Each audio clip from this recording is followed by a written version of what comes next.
ഇത്രയും നാൾ കീടനാശിനി വിഷം ഉൽപ്പാദിപ്പിച്ചിരുന്ന ബി.ജെ.പി. പി.സി. ജോർജിന്റെ വരവോടെ സയനൈഡ് ഉൽപ്പാദന ഫാക്ടറിയായി മാറിയെന്ന് സന്ദീപ് വാര്യർ. CPM നേതാക്കൾ പോലും ഇതുവരെ പി.സി. ജോർജിനെ തള്ളിപ്പറഞ്ഞിട്ടില്ല. മുസ്ലിം എന്ന് പേരുള്ളതുകൊണ്ട് ലീഗിനെ വൻ വർഗീയ പാർട്ടിയായാണ് കാണുന്നത്. അങ്ങനെ വിളിച്ചയാളാണ് താൻ.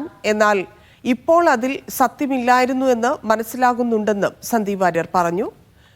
റൂബി KMCCയുടെ ഫുട്ബോൾ ടൂർണമെന്റിൽ മുഖ്യാതിഥിയായി പങ്കെടുക്കാൻ മസ്കറ്റിലെത്തിയപ്പോഴായിരുന്നു സന്ദീപ് വാര്യരുടെ പ്രതികരണം. വെറുപ്പിന്റെയും വിദ്വേഷത്തിന്റെയും ഒരു ഇക്കോസിസ്റ്റത്തെ കുറിച്ച് പറഞ്ഞിരുന്നു.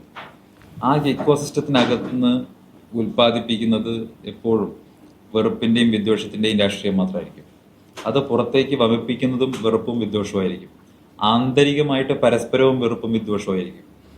പി.സി. ജോർജ് അകത്തേക്ക് വന്ന സമയത്ത് നിലവിൽ വിഷം ഉൽപ്പാദിപ്പിക്കുന്ന ഫാക്ടറിയാണ്.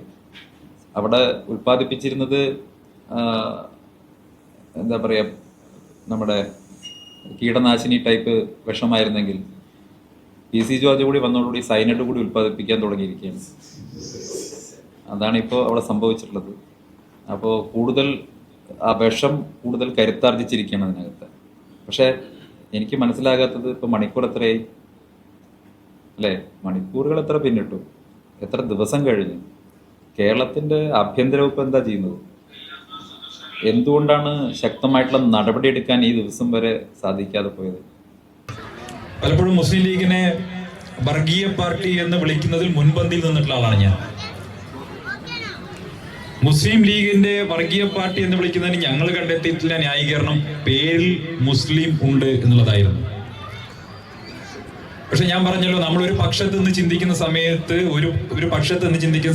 ഒരു കാഴ്ച നമ്മൾ എവിടെ നിന്നിട്ടാണോ ഒരു കാഴ്ചയെ സമീപിക്കുന്നത്,